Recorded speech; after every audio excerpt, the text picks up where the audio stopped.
Business in the 217 on the WMAY morning news feed.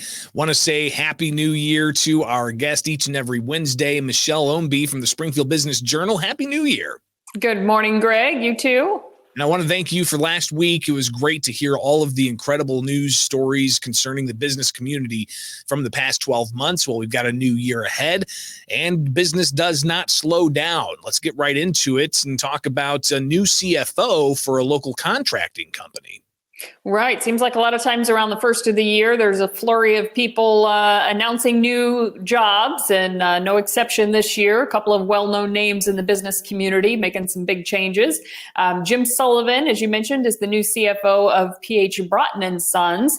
Actually, their current CFO is not retiring until the end of 2020, but they're going to have a transition period. And Jim, of course, is pretty well known in Springfield. He was with Design Ideas for over 25 years, and then most recently was the CFO over at Troxel for the last few years. But he has stepped into this new role as of December 27th.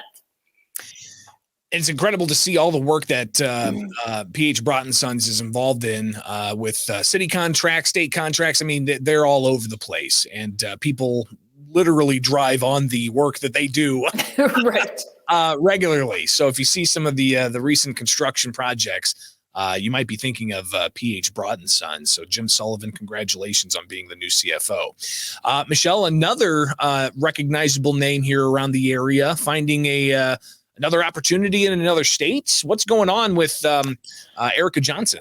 Yes, I think a lot of people were sad to hear this. Again, very well-known name in the community, and Erica Johnson has been with HSHS for quite a few years now, most recently as the Illinois Division Director of Marketing and Communications. So she's kind of out front there as a public face for HSHS.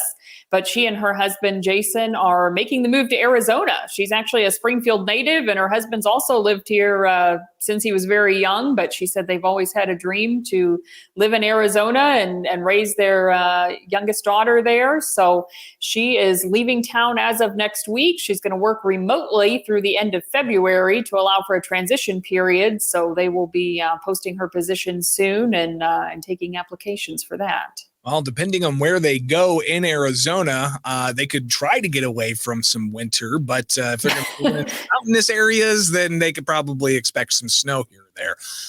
So best of luck to them on their move to Arizona. Michelle Ownbey with the Springfield Business Journal here for Business in the 217 on the WMAY morning news feed. I'm Greg Bishop, and I was at a briefing a couple of weeks ago, and I remember now it's the day of the sonic boom that most everybody heard. And I heard it as I was leaving a briefing at the state capitol concerning $200+ million in renovations that are coming. This is a big deal, Michelle. There's a lot involved with this renovation project.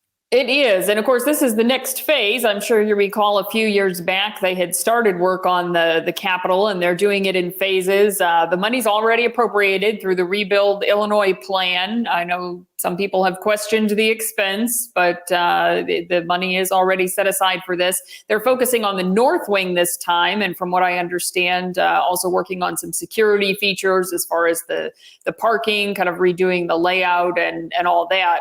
And ironically, the current issue of Springfield Business Journal that just came out is our architecture and engineering issue. And we have a big article about the renovations to the old state capitol, which of course just wrapped up and reopened to the public in October. And now there's some major work underway on the current state capitol. And some of the stuff they're doing is pretty incredible. They are building out a much bigger underground parking facility. They're also going to be carving out an underground convention space that's going to be kind of between the new state capitol and the Stratton building. So some more underground tunneling, some event space down underground. But also, I think the most noticeable thing that people are going to see is that north entrance.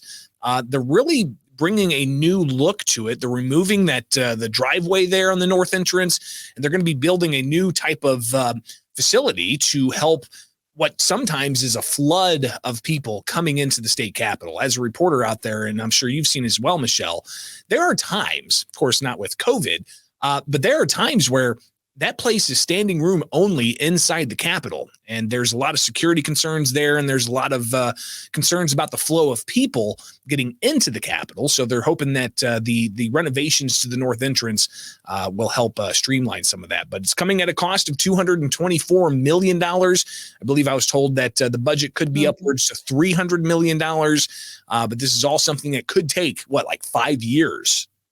Right. This is definitely a long-term project, but, Andrea Aggert, I guess she's still the new architect of the Capitol. I think she's been on the job for a couple of years now, but that position was vacant for quite a while before she came on board. So it seems like they have a long list of deferred maintenance and also a long wish list of projects that have been kind of building up for a number of years. And now they're getting ready to tackle some of those things. Yeah. And as a reporter who covers the Capitol when they're in session, I've got an office in the basement, but at the spring session, I'm going to be moved out over to the Stratton building along with other reporters.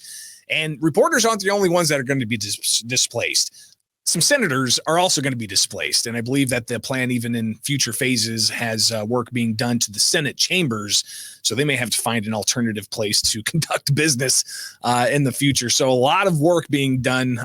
Good to see more highlights on that. Michelle, Springfield Business Journal is asking employees out there to highlight the best place to work. Tell us about this. Right. So this is our annual awards program, Best Places to Work, that we co-sponsor with United Community Bank. And as you mentioned, if you happen to love where you work and love it enough that you want to tell us about it, you could be eligible for your company to be recognized. And then all the employees are invited to a reception and award ceremony as well. And we profile the winners in an upcoming issue of the Business Journal. We're taking nominations through January 21st. Just has to be a business located in Sangamon or Morgan County and have 16 or more employees. We have a separate awards program for small businesses, 15 and under, but this one focuses on 16 employees and up. And you can just go to our website at springfieldbusinessjournal.com, click on the awards tab, and it's a pretty brief form to fill out, nothing too complicated. And I'd love to get some more nominations in over the next couple weeks. And springfieldbusinessjournal.com, also where you can go and get their weekly updates, the Biz Bites, and subscribe to the regular publication with the Springfield Business Journal. Publisher Michelle Ownbey with us on the WMAY Morning News Feed. Greatly appreciate your time as always, and Happy New Year. All right. Thanks, Greg.